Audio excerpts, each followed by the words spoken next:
Hello and welcome back. इस video में हम सीखेंगे फंडामेंटल एनालिसिस के बेसिक्स को। किसी भी एक ट्रेडर के लिए फंडामेंटल एनालिसिस कितना इंपॉर्टेंट है और उसको किस तरीके से फंडामेंटल एनालिसिस करना चाहिए और क्या क्या चीज़ें फंडामेंटल एनालिसिस में होती हैं।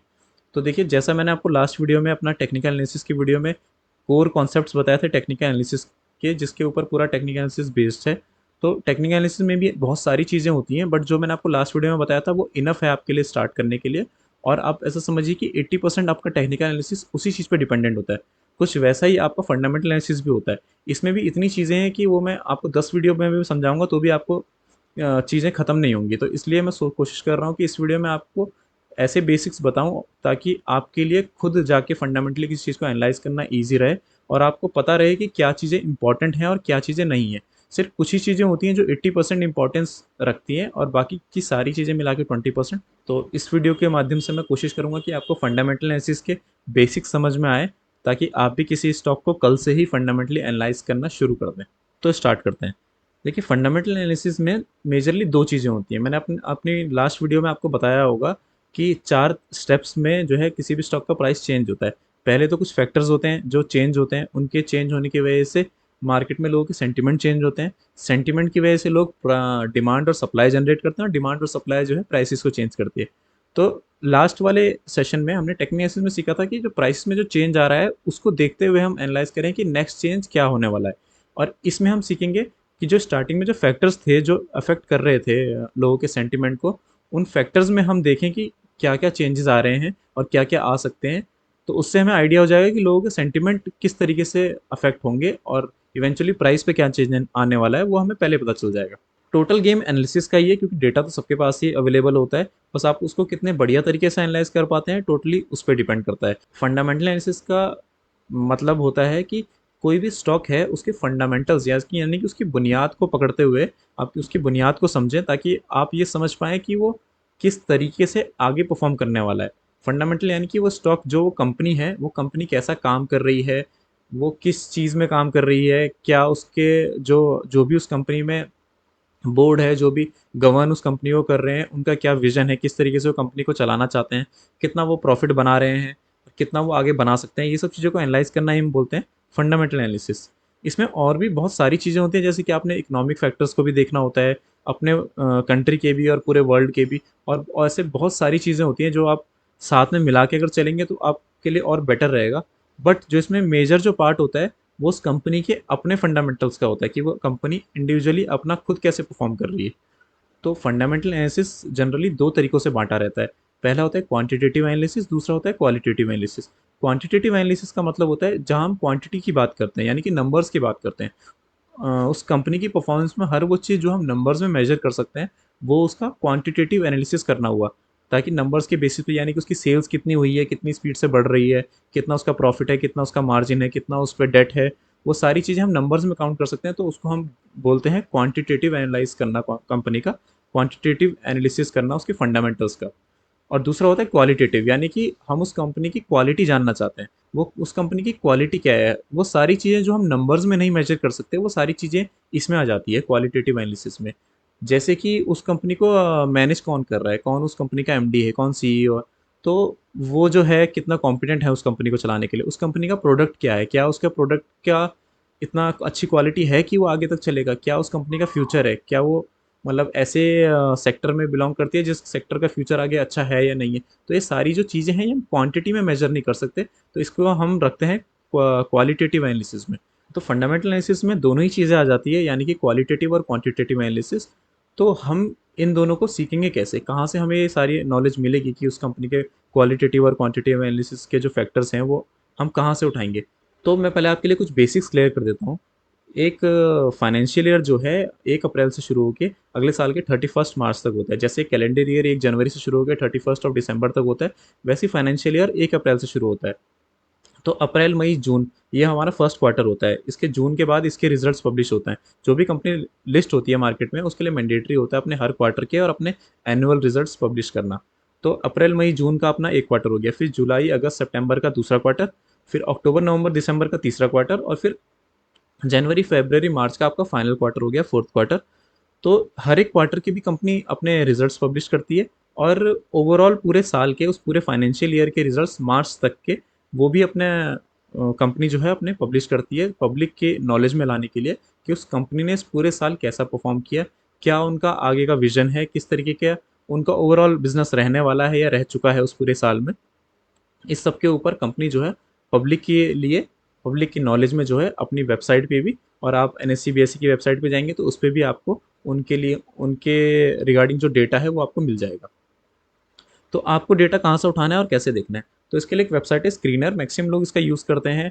कंपनीज का वो सारा जो डेटा है जो कंपनी पब्लिश करती है वो इसको ये कंसोलिडेट करके एक साथ जो है बढ़िया ढंग से दिखाते हैं स्क्रीनर। ये एक टूल की तरह है, जैसे पुरानी वीडियो में मैंने आपको ट्रेडिंग व्यू दिखाया था टेक्निकली एनालाइज करने के लिए कंपनी को, ये भी एक टूल की तरह है फंडामेंटली एनालाइज करने के लिए। इसमें आपको सारा डेटा एक साथ एक ही जगह पे दिख जाता है। तो आपको बस गूगल में कुछ नहीं करना है, स्क्रीनर टाइप कर देना है और ये पहली वेबसाइट आएगी screener.in, ये आपको खोल देना है। अब देखिए कुछ ऐसी वेबसाइट खुलती है, इसमें आपको सर्च फॉर कंपनी करना है। अब मान के चलिए मैं आईटीसी कंपनी डाल देता हूँ, तो मैंने ये आईटीसी खोल दी है कंपनी। अब इसमें काफ़ी सारी आपको चीज़ें दिखेगी, काफ़ी सारे नंबर्स दिखेंगे। हर एक चीज़ आपके लिए इतनी ज़्यादा इंपॉर्टेंट नहीं है, कुछ चीज़ें आपके लिए बहुत ज़्यादा इंपॉर्टेंट होती है और कुछ चीज़ें थोड़ी कम इंपॉर्टेंट होती है। तो मैं कोशिश करूँगा कि इस वीडियो के बाद आप खुद जाके इस वेबसाइट पे इजीली किसी भी स्टॉक के फंडामेंटल को एनालाइज कर सकें, एटलीस्ट स्टार्ट कर सकें उसे एनालाइज करना। और कुछ चीज़ें हैं जो आप टाइम के साथ ही सीखेंगे उसको एनालाइज करते हुए, कि कुछ चीज़ों को आपको किस तरीके से कंसिडर करना है, क्योंकि फंडामेंटल एनालिसिस एक ऐसा टॉपिक है, इसमें बहुत सी ऐसी चीज़ें हैं जो कंपनी टू कंपनी वेरी करती हैं या फिर सेक्टर टू सेक्टर भी वेरी करती है। ऐसा नहीं है कि कोई भी चीज़ अगर ऐसी होनी चाहिए तो वैसी होनी चाहिए अक्रॉस द सारी कंपनी, नहीं, वो कंपनी टू कंपनी वेरी कर सकती है, वो सेक्टर टू सेक्टर भी वेरी कर सकती है। तो इसलिए कोई भी चीज़ को आपको हार्ड एंड फास्ट रूल मान के नहीं चलना है, बल्कि खुद जाके प्रैक्टिस करनी है। और तो चलिए इस कंपनी के ज़रिए, आईटीसी जो कंपनी है इसके ज़रिए मैं आपको समझाने की कोशिश करता हूँ कि कैसे इस वेबसाइट का आपको यूज़ करना है और क्या ये सारे नंबर्स और ये टूल्स आपके पास हैं जो जिनकी मदद से आप कल को किसी कंपनी को फंडामेंटली एनालाइज कर सकते हैं। तो देखिए ये आईटीसी मैंने सर्च में डाला था, यहाँ पे इसका नाम आ गया है आईटीसी। तो इसमें कुछ सेक्शंस में ये डिवाइडेड होता है। जैसे ये पहले तो ये कंपनी के ब्रीफ जो डिटेल है ये इस वाले हिस्से में, ये कंपनी क्या करती है उसका अबाउट वगैरह, और ये कुछ कंपनी के कुछ इंपॉर्टेंट इंपॉर्टेंट रेशोज़ वगैरह यहाँ पे आप और भी ऐड कर सकते हैं इसमें लिख के, जो आप एक नज़र में कंपनी खोलते ही देखना चाहते हैं तो हर बार ये वो सारे रेशोज़ को यहाँ दिखाएगा। उसके नीचे कंपनी का चार्ट आता है, जो आपने टेक्निकल एनालिसिस में देख ही लिया था, तो यहाँ पे इतना मैटर करता नहीं है। अगर आप साथ साथ कंपनी को ट्रेडिंग व्यू में टेक्निकली एनालाइज करते हैं तो उसमें आप बेटर तरीके से कर सकते हैं, बट यहाँ पे भी आपका चार्ट दिखता है। उसके नीचे जो है ये प्रोज कौन से, ये देखने की ज़रूरत नहीं है क्योंकि आप खुद ही एनालाइज करेंगे, तो ये उनके लिए जो खुद नहीं करना चाहते, सिर्फ वेबसाइट के भरोसे पे जा रहे हैं, तो ये करना मैं सजेस्ट नहीं करता हूँ आपको। आप खुद एनालाइज करें कंपनी को। अगला हमारा सेक्शन है पीयर ग्रुप्स का। पीयर ग्रुप्स यानी कि अब देखिए फंडामेंटल एनालिसिस में ये बहुत इंपॉर्टेंट है कि आप किसी भी कंपनी के किसी भी फिगर को ऐसे एब्सोल्यूट टर्म्स में नहीं देख सकते कि ये फिगर इतना ही होना चाहिए तो ही सही है या फिर ये फिगर इतना है तो बेकार है। कोई भी कंपनी के लिए कोई भी उसका फिगर, कोई भी उसका रेशो जो है वेरी करेगा, उस सेक्टर के पे भी डिपेंड करेगा, उसके जो पीयर ग्रुप्स हैं उस पर भी डिपेंड करेगा। पीयर पीयर ग्रुप्स मतलब उसके जैसी बाकी कंपनियां जो उसी काम में इन्वॉल्व है, जिस काम में वो इन्वॉल्व है, जो काम वो करती है उसके जैसी बाकी कंपनियां उस एरिया में जो कर रही हैं, उसको लोग कितना वैल्यू कर रहे हैं। अगला हमारा सेक्शन आता है क्वार्टरली रिजल्ट्स का। ये हर क्वार्टर में यानी कि हर 3 महीने का, जो मैंने आपको बताया मार्च से स्टार्ट होता है, तो अप्रैल से स्टार्ट होता है, मार्च में एंड होता है, और 1 अप्रैल से 3 महीने का स्टार्ट होता है, अप्रैल मई जून और ऐसे ऐसे करके आगे। तो उसका आप देखिए मार्च जून सितंबर ये एंडिंग हो रहे हैं। मार्च में एक क्वार्टर एंड होता है, फाइनल क्वार्टर, फिर फर्स्ट क्वार्टर आपका जून में एंड होता है, सितंबर में, फिर दिसंबर में, फिर मार्च में वापस एंडिंग, फिर दोबारा से जून सितंबर। तो इस तरीके से ये क्वार्टरली रिजल्ट्स का सेक्शन है, इसमें आपको क्वार्टर के रिजल्ट दिखते हैं हर एक कंपनी के। अगला हमारा सेक्शन होता है प्रॉफिट एंड लॉस का। इसमें आपको प्रॉफिट एंड लॉस दिखता है, यानी कि ये भी वही है जो क्वार्टरली रिजल्ट्स में आपको दिखाएंगे सारी चीज़ें, बस वही सारी चीज़ें प्रॉफिट एंड लॉस स्टेटमेंट में भी होती है, बट ये एनुअली पब्लिश होती है ओवरऑल प्रॉफिट एंड लॉस की। पूरा आप देखिए मार्च 2022 तक इन्होंने इतना किया था, ये सिर्फ मार्च तक का फिगर है एक क्वार्टर का, पर ये इस पूरे एनुअल ईयर का है। वैसे ये मार्च 2013, ये मार्च 2014 का, ये एनुअल फिगर्स हैं, सेम फिगर्स हैं, मतलब सेम जैसे क्वार्टरली रिजल्ट्स में आता है वैसे ही प्रॉफिट एंड लॉस में, बट ये एनुअलाइज्ड फिगर्स हैं। ये मार्च 2023 की फिगर ये है, उससे पहले आप इसमें देखोगे मार्च 2022। तो और अगला हमारा सेक्शन आता है बैलेंस शीट का। अब बैलेंस शीट ये होता है, बैलेंस शीट में कुछ नहीं होता है, सिर्फ उस कंपनी के एसेट्स और लाइबिलिटी होते हैं सिंपल टर्म्स में। ये उसकी बैलेंस शीट है। ये भी आपको ईयरली बेसिस पे मिलेगी, मार्च 2023 की बैलेंस शीट, मार्च 2022 की बैलेंस शीट। मार्च क्यों लिखा है ये तो आपको समझ आ रहा होगा, क्योंकि मार्च में ईयर उनका एंड हो जाता है, तो इसलिए मार्च, ये मार्च 2021। अगला होता है हमारा कैश फ्लो। ये भी हमारे लिए इतना इंपॉर्टेंट नहीं है, बट मैं आपको बताऊंगा कि इसमें भी इसका मतलब क्या होता है। अगला हमारा एरिया होता है रेशोज़ का। कुछ रेशोज़ निकाले रहते हैं जो आपके लिए कंपनी को वैल्यू करने के लिए ईजी रहे कि किस तरीके से आप कंपनी को वैल्यू करोगे, तो ईजिली वो रेशोज़ की मदद से आप कर सकते हो।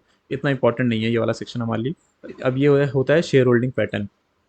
ये भी आपके लिए थोड़ा-सा इम्पोर्टेंट रहता है। इसमें आपको पता चलता है कि उस कंपनी के शेयर्स किस-किस रेशो में किस-किस के पास हैं। यानी कि एफआईआईज़ के पास कितने हैं, डीआईआईज़ के पास कितने हैं, यहाँ प्रमोटर भी कभी-कभी लिखा आता है, प्रमोटर के पास कितने हैं, पब्लिक के पास कितने हैं। ये सारे टर्म्स के मतलब मैंने आपको अपनी लास्ट वीडियो में बता दिए थे कि इन टर्म्स के मतलब होते क्या हैं। तो अगला होता है डॉक्यूमेंट्स। ये सारे वो डॉक्यूमेंट्स हैं जो कंपनी पब्लिश करती है पब्लिक के लिए, ताकि पब्लिक उन्हें पढ़ सके अपनी वेबसाइट पे भी और एनएससी, बीएसई पे भी, ताकि पब्लिक उन्हें पढ़ सके। और इनके ये एनुअल रिपोर्ट्स है, देखिए जो भी इन्होंने एनुअल रिपोर्ट निकाली थी यहाँ पब्लिश करी है, उसी सबको कंसोलिडेट करके पूरा डेटा बना रखा है। अगर आप पूरी पूरी रिपोर्ट्स पढ़ना चाहें तो पूरी पूरी इसमें है। जितना आप पे टाइम है आप उतना ज़्यादा फंडामेंटल एनालिसिस में जो है अपना टाइम इन्वेस्ट कर सकते हैं। इसका कोई सीमा नहीं है, आप जितना पढ़ना चाहो सब कुछ आपको मिल जाएगा उस कंपनी के रिगार्डिंग। ठीक है, बट हम सिर्फ यहाँ पे इंपॉर्टेंट चीज़ों पे फोकस करेंगे। तो इतने ही ये सेक्शंस थे सारे। डॉक्यूमेंट्स हो गए, शेयर होल्डिंग पैटर्न हो गया, रेशोज हो गए, कैश फ्लोज हो गया, बैलेंस शीट हो गया, आपका प्रॉफिट एंड लॉस। और ये भी आपका सिमिलर है प्रॉफिट एंड लॉस जैसा ही। यह है क्वार्टरली रिजल्ट्स। वही प्रॉफिट एंड लॉस जो ईयरली दिखा रखा है वो क्वार्टर वाइज दिखाते हैं। और ये पीयर कंपैरिजन, यानी कि उसकी जैसी सिमिलर कंपनीज के साथ आप उसका कंपैरिजन कर सकते हैं, उसका चार्ट। और ये उसके कुछ चीज़ें जो आप चाहते हैं कि आपको ऊपर टॉप पे ही दिख जाए, यहाँ पे आप खुद ऐड कर सकते हैं। तो हम आ जाते हैं फर्स्ट वाले पार्ट में। इस वीडियो में मार्केट कैपिटलाइजेशन मतलब उस कंपनी के शेयर, जैसे मैंने आपको अपने वर्ड्स वाली वीडियो में बताया था, उस कंपनी के सारे शेयर्स को अगर हम अभी बेच दें मार्केट में जाके, तो उस कंपनी की टोटल वैल्यू कितनी बनेगी। तो ये उसका मार्केट कैप है, ये उसका करंट प्राइस, उसका हाई लो, ये उस स्टॉक का पी है। पी का सिंपल टर्म्स में मतलब होता है उसका प्राइस टू अर्निंग रेशो, यानी कि अभी जो कंपनी का प्राइस है उस हिसाब से वो अर्निंग अभी कितनी कर रही है। मतलब पर शेयर उसका प्राइस अगर 450 थी है तो पर शेयर उसकी जो अर्निंग है वो उस प्राइस को जस्टिफाई कर रही है या नहीं।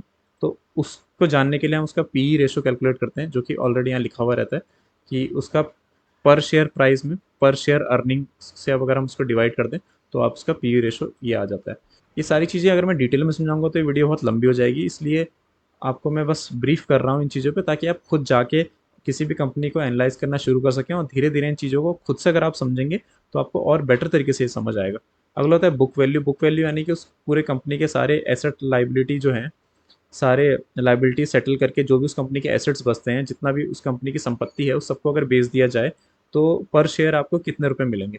तो ये होता है उसका बुक वैल्यू। उसका डिविडेंड यील्ड, यानी कि डिविडेंड जैसे कि मैंने आपको वर्ड्स वाली वीडियो में बताया था, हर साल वो कंपनी कितना कमा के अपने शेयर होल्डर्स को देती है, ये उसका डिविडेंड यील्ड है। वैसे उसका or return on capital employed, उस कंपनी ने कितना, मतलब जितना उसने पैसा लगाया है उस कंपनी ने, उस पैसे के हिसाब से उसने कितना जनरेट किया है, ये होता है उसका आर यानी कि return on capital employed. Capital जो उसने एम्प्लॉय किया है उस कैपिटल पर वो कितना रिटर्न जनरेट कर रही है। अगला होता है आर यानी कि रिटर्न ऑन इक्विटी। जो उसने पैसा लगाया उसमें से कितना पैसा खुद का है, क्योंकि कुछ पैसा उसने मांग के भी लगाया होगा, तो जो उसने खुद के पैसे से जो रिटर्न जनरेट किया है वो है 29.1% का। ये उसका फेस वैल्यू इंपॉर्टेंट नहीं है आपके लिए। डेट टू इक्विटी रेशो, इस कंपनी में डेट नहीं है तो 0-0 है। ये होता है कि उस कंपनी ने जो पर शेयर जो उसकी वैल्यू है उसके कंपैरिजन में उसने पर शेयर कितने का कर्जा उठा रखा है, मतलब अगर उसके कर्जे को पर शेयर में बांट दिया जाए तो वो उसका डेट टू इक्विटी रेशो वहाँ पे बन जाता है। ये नीचे चार्ट है आपका, ये आप टेक्निकल में पढ़ लेंगे तो यहाँ आपके लिए इंपॉर्टेंट नहीं है। ये पीयर ग्रुप्स है। जैसे कोई भी चीज़, जैसे पी रेशो था, आप कंफ्यूज थे कि पी रेशो उसका ज़्यादा है या कम है, ये हमें कैसे पता चलेगा कि क्या 29 का पी रेशो अच्छा होता है बुरा होता है। तो आप उस सेक्टर की या उस जो पीयर ग्रुप में बाकी कंपनीज है उसको आप कंपेयर कर सकते हैं, और उसके हिसाब से उसका जो पी रेशो है बाकियों के मुकाबले कहाँ पे है। तो यानी कि लोगों ने उसकी कंपनी को कितना ओवर वैल्यू किया है या अंडर वैल्यू किया है, वो आपको इस पी रेशो से यहाँ समझ आ जाएगा। किसी भी फिगर को आप इस तरीके से नहीं लेना कि ये फिगर फाइनल फिगर्स हैं और इसी हिसाब से आप कंपनी को एनालाइज करेंगे। कोई भी फिगर इतनी कॉन्क्रीट नहीं होती जब तक आप उसको अच्छे से उसके पीयर ग्रुप से या फिर उस कंपनी के ओवरऑल बाकी के परफॉर्मेंस से नहीं कंपेयर करते, तब तक आपको किसी भी फिगर का जो डेप्थ में मतलब है उस कंपनी के रिलेटेड वो पता नहीं चलता है। तो चलिए हम आगे जाते हैं। देखिए जो क्वार्टरली रिजल्ट्स होते हैं इसमें और इसमें ये सब सेम चीज़ें होती हैं। प्रॉफिट एंड लॉस वो मैंने आपको बता ही दिया है कि ये क्वार्टरली होता है और ये ईयरली होता है। तो इसमें जो है पहला हमारा होता है सेल्स। ये हमारे लिए सबसे इंपॉर्टेंट है। देखिए कंपनी का जो सेल्स है ना, वो कंपनी इंक्रीज करते रहनी चाहिए, यानी कि कंपनी कितना बेच रही है, जितना कंपनी बेचेगी उतना कंपनी को पैसा मिलेगा। बहुत सिंपल भाषा में तो सबसे इंपॉर्टेंट चीज़ हमारे लिए सेल्स होती है किसी भी कंपनी की। अगला हमारा होता है एक्सपेंसेस, यानी कि कितना एक्सपेंस कंपनी कर रही है, कितना खर्चा कंपनी कर रही है। फिर उससे हमारा निकलता है ऑपरेटिंग प्रॉफिट, यानी कि जो अपना ऑपरेटिंग जो ऑपरेशंस हैं डेली के, उससे कंपनी कितना कमा रही है, जो भी कंपनी का प्राइमरी बिजनेस है। अगला ऑपरेटिंग प्रॉफिट मार्जिन, यानी कि मार्जिन कितने परसेंट का कंपनी का, जितना मार्जिन अच्छा उतना बढ़िया। अगला हमारा अदर इनकम होता है। अदर इनकम यानी कि कंपनी जो है अपना जो उसका कोर बिजनेस है उससे हटके जिन चीज़ों से कमा रही है, तो वो उसका हो जाता है अदर इनकम। अगला हमारा होता है इंटरेस्ट। इंटरेस्ट यानी कि ब्याज, जो कंपनी ने लोन वोन लिया होगा उस पर ब्याज व्याज जो कंपनी दे रही है वो कितना दे रही है।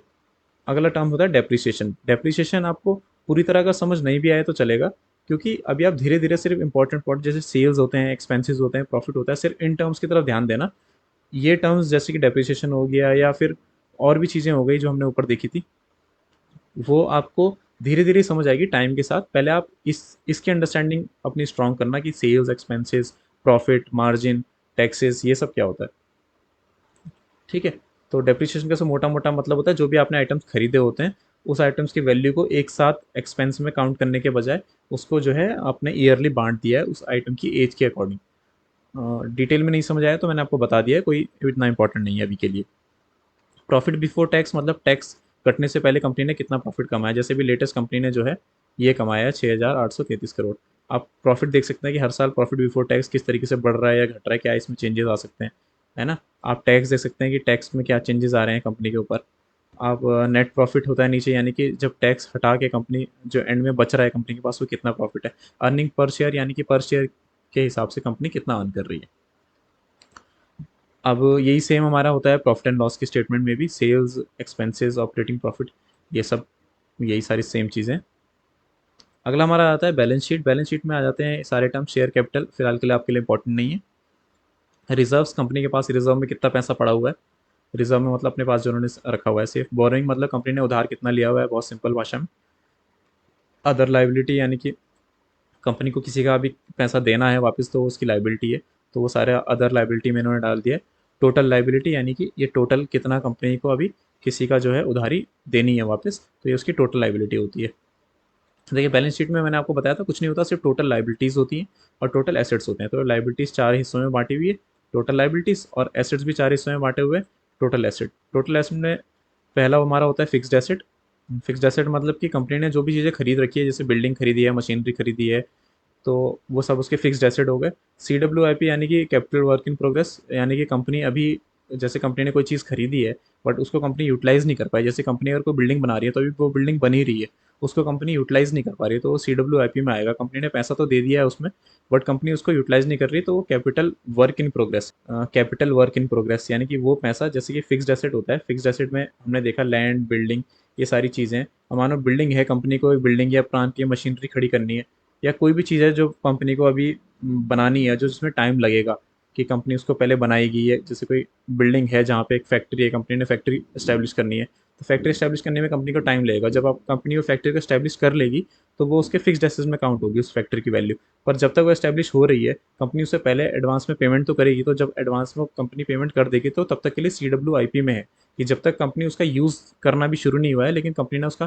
पैसा देना शुरू कर दिया है उस फिक्स्ड एसेट का, तो वो होता है सी डब्ल्यू आई पी यानी कि कैपिटल वर्क इन प्रोग्रेस। अगला होता है इन्वेस्टमेंट्स। इन्वेस्टमेंट जो भी कंपनी ने करी है, कंपनी भी जैसे हम और आप जैसे शेयर मार्केट में इन्वेस्ट कर रहे हैं या और चीज़ों में इन्वेस्ट करते हैं, वैसे कंपनी में इन्वेस्ट करती है अपने नाम पे, तो वो उसके कंपनी के इन्वेस्टमेंट्स हो गए। और ये अदर एसेट्स हो गए, इन सब में जो फिट नहीं होते वो आपके अदर एसेट्स हो गए। कंपनी ने जैसे किसी ने कंपनी के पैसे वापस करने हैं तो वो भी कंपनी का अदर एसेट हो गया। अगला हमारा होता है कैश फ्लो। कैश फ्लो का मतलब होता है कि कंपनी के पास कैश में, मतलब कैश का इसका मतलब वो नहीं है कि एक्चुअल कैश, अगर अकाउंट में भी पैसा आता है तो उसको भी यहाँ कैश ही समझा जाता है कि हाँ वो कैश फ्लो का पार्ट है। देखिए जो ये सब फिगर्स आप देख रहे हैं इसमें अगर कंपनी ने कोई सामान बेचा है 100 रुपये का, तो 100 रुपये जैसी सामान कंपनी बेचेगी, 100 रुपये उसके पास आए ना आए बट उसके फिगर में काउंट हो जाएगा कि कंपनी ने 100 रुपये का सामान बेच दिया। क्योंकि कंपनीज के केस में बहुत सारा काम जो है उधारी पे चलता है, बहुत सारा काम क्रेडिट पे चलता है कि जैसे 30 दिन बाद उनको रिसीव होंगे पैसे, या फिर मतलब 1 महीने बाद, 2 महीने बाद, ऐसे करके उनको पैसे बाद में रिसीव होते हैं। तो पैसे तो उनको बाद में रिसीव होंगे पर उन्होंने सामान अभी बेच दिया है एक दूसरे आदमी को, तो जब बेच दिया है उन्होंने सामान तो तब तक के लिए वो काउंट तो हो गया है उनके क्या कहते हैं सेल्स में, लेकिन तब तक के लिए जितना पैसा उनके पास आया है, मानो कि 100 रुपये का उन्होंने सामान बेचा और अभी उस कंपनी को सिर्फ 85 रुपये दिए गए हैं उस बायर से, उस बायर ने उस कंपनी को 85 रुपये दिए, तो 50 रुपये जो है वो उसके cash flow from operating expenses आएगा, कि यानी कि उसको सिर्फ 85 रुपये उसके एज अ कैश, जो कि मैंने आपको बताया अकाउंट में भी अगर आएंगे तो उसको एज अ कैश ही काउंट होता है। तो एज अ कैश उनको 85 रुपये मिले हैं, बाकी 50 रुपये जो उधारी पे चल रहा है। ओवरऑल ये सेक्शन आपके लिए इतना ज़्यादा इंपॉर्टेंट नहीं है फिलहाल के लिए, इसलिए हम आगे बढ़ते हैं। आगे रेशोज़ है, रेशोज़ भी आपके लिए इतना ज़्यादा कुछ इंपॉर्टेंट नहीं है, बट ये वही सब है जो हमने ऊपर पढ़ा था, आर ओ सी, आर ओ ई, वही सब इसमें भी है। अगला हमारा होता है share holding pattern. Share holding pattern simply बताता है कि किस किस के पास कितने शेयर्स है। जैसे एफ आई एस के पास अभी कितने शेयर्स हैं, 43%, ठीक है, और डी आई एस के पास 42%। तो आप मान के चलो कि 80% जो है, इससे आपको ये आइडिया होता है कि क्या जो बड़े इन्वेस्टर्स हैं उसने इस कंपनी के शेयर्स रख रखे हैं अपने पास या नहीं, हैवी क्वांटिटी में। तो F I S D S के पास है, इसका मतलब 80% से ज़्यादा जो है, जो बड़े बड़े इन्वेस्टर्स हैं एफ आई एस और डी आई एस, जो इंस्टीट्यूशंस हैं, बड़ी कंपनीज है, उन्होंने इसमें इन्वेस्ट किया हुआ है। और पब्लिक के पास सिर्फ 14% की वो है होल्डिंग, पब्लिक यानी आपकी और मेरी जैसी। फिलहाल मैंने कोशिश की थी इस वीडियो को छोटे से छोटा रखने की, और आपको ये बेसिक समझाने की, ताकि आप खुद जाके कल से स्क्रीनर पे किसी भी स्टॉक को एनालाइज करना शुरू कर सकें एटलीस्ट, और धीरे धीरे चीज़ों को खुद सीख सकें। क्योंकि जब आप खुद इन चीज़ों को सीखेंगे तो आपके लिए ज़्यादा बेनिफिशियल होगा, आप ज़्यादा बेटर तरीके से कंपनी को एनालाइज कर पाएंगे, बजाय इसके कि मैं आपको कोई 4-5 घंटे की वीडियो बना के एक एक टर्म आपको स्पेशली समझा दूँ। उससे आपको इतना बेटर नहीं समझ आएगा जितना आपको खुद एनालाइज करने से समझ आएगा। आपको जितनी टर्म्स अभी पता है, अगर इस वीडियो में आपको कुछ टर्म्स नहीं भी समझ आई तो उसमें कोई इशू नहीं है। जितनी आपको टर्म्स का मतलब पता है, आपको इतना तो पता होगा कि सेल्स क्या होती है, कि कितना सामान कंपनी बेच रही है, प्रॉफिट आपको पता होगा। तो सिर्फ इन टर्म्स के बेसिस पे ही आप एनालाइज करना शुरू कर दीजिए, और धीरे धीरे आप एक एक करके नई टर्म्स को अपने एनालिसिस में ऐड कीजिए। और इस तरीके से जब आप प्रैक्टिस करेंगे और धीरे धीरे ग्रो करेंगे, तो आप कंपनी को और ज़्यादा बेटर तरीके से एनालाइज कर पाएंगे। तो इस वीडियो में फिलहाल के लिए इतना ही। आई होप वीडियो आपको पसंद आया होगा। अगर आपको बहुत सारी टर्म्स समझ नहीं आई तो उससे कोई फ़र्क नहीं पड़ता है, आप धीरे धीरे वो सब समझ जाएंगे। आप स्टार्ट कीजिएगा इस तरीके से जिस तरीके से मैंने आपको बताया। और फिलहाल के लिए इस वीडियो में इतना ही रखते हैं। Thank you, bye bye, good luck.